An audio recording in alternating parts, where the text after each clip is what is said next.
Good morning. Welcome to our 10:30 Kids Story Time. I bet you'd never seen a Hispanic West Virginian. I've got my Mexican hat on. That's a colorful one. I try to wear a different hat every day. And so our CEF missionary friends, Harry and Lydia Bokel, stopped by the other day and dropped off some hats for me. And so I've got a few more hats to wear. I want to talk to you just a little bit about being observant, noticing animals and insects and birds and things around us. They're all part of God's creation. God says in the book of Psalms, Psalm 50, verses 10 and 11, it says this, "For every beast of the field is mine." This is God speaking. God says, "For every beast of the field is mine, and the cattle upon 1,000 hills. I know all the fowls of the mountains, and the wild beasts of the field are mine." And so wherever you look, the insects, the bugs, the birds, the fish, they all belong to God. They're all part of God's creation. I think of the robins. I've seen a couple robin nests in our yard and trees and things like that. And I've noticed months back there was I had an old tarp, plastic tarp, that was coming apart and rotted, and I tried to gather it all up, and there were a few little blue threads that came from that tarp that the wind was blowing away. I tried to find them all and gather them up. Well, I didn't get them all because the robins have found some of those, and they've decorated their nest. There's a couple blue little ribbons of thread woven into their nest. I don't know. Maybe they said, "Ooh, this will make the nest just beautiful." And so they gathered it up. And who taught that little bird, how to form that little bowl where she's going to lay those eggs and take care of her little babies? How big is a robin's brain? It can't be but about the size of a pea. And yet God instilled in that bird the knowledge it needed to take care of its young. How about a spider? Oh, there was a big black spider on the inside of our washroom door the other day. How he got inside, I don't know. Sometimes I think they hitchhike on maybe our clothes or a cardboard box, some bag we're carrying in, and they come in the house that way. This spider, as I got close, I noticed though, a spider has 8 eyes. I mean, we've got 2 eyes, unless you wear glasses like me, and then when you were a kid, someone poked fun at you and said, "Yeah, you're 4 eyes. Got 4 eyes. So better to see you." And so a spider's got 8 eyes. He doesn't miss a thing. 4 sets of eyes. He's looking in all directions. And this spider, the 2 front legs, they were on the door.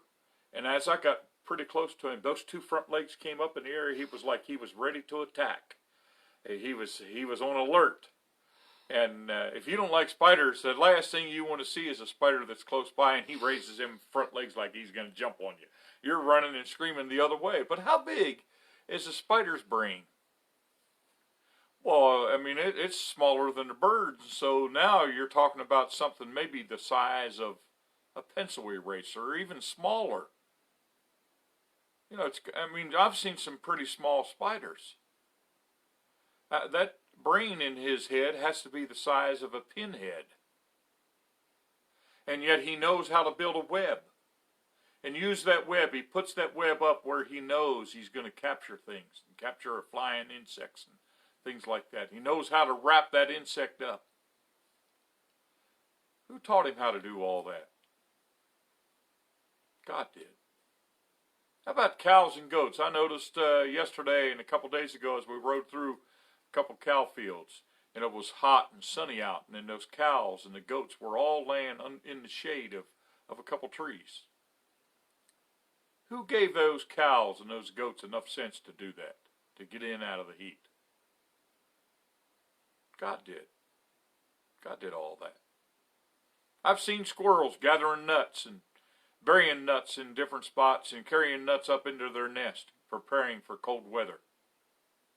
Who taught that squirrel to plan ahead like that? How does he know to do that? God put that in him. God did that. I was reading Oh, it's been a few months back now. I was reading about a turtle. That a turtle lives in the same area his whole life. And a turtle, we know a turtle's slow. It takes him a long time to crawl across the field. When I see turtles going across the road, I think, oh my, buddy, you're not going to make it because the cars are going so fast and he's so slow trying to get across the road. But in this article I read, it warned people, it was telling people, don't take turtles away from where they live. If you take a turtle away from where he lives and maybe you drive 10 miles away and then you turn him loose after a couple of days of looking at him and he doesn't do a whole lot of tricks, so a turtle's a pretty boring pet. But they say that a turtle will spend, if you've done that to a turtle, he'll spend the rest of his life. And turtles live for years and years. He'll spend the rest of his life being lost, searching, looking for his homeland. And we know a turtle's so small, it's not like a turtle's going to pack a suitcase and stand up on his back legs and just get to hiking and say, oh, I got a 10-mile hike today, I got to go home. He's not like a dog being able to come back to his place where he knows home's at. God made all those animals and birds and bugs. For every beast of the field is mine, and the cattle upon 1,000 hills. I know all the fowls of the mountains, and the wild beasts of the field are mine. So it all belongs to God. Enjoy it as you see the birds flying and singing and chirping, building nests and take care of their young. Enjoy the fact that they all are part of God's creation, and God created them so that we could enjoy them. I've enjoyed watching young robins that are just now flying out of the nest, and mom and dad are there chirping and cheering them on and teaching them how to fly.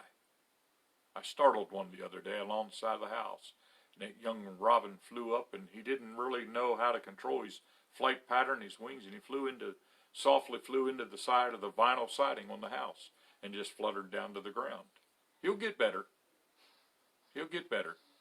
Before long, he'll be swooping and diving, and right now, he has to avoid predators. But they all belong to God. Be careful today.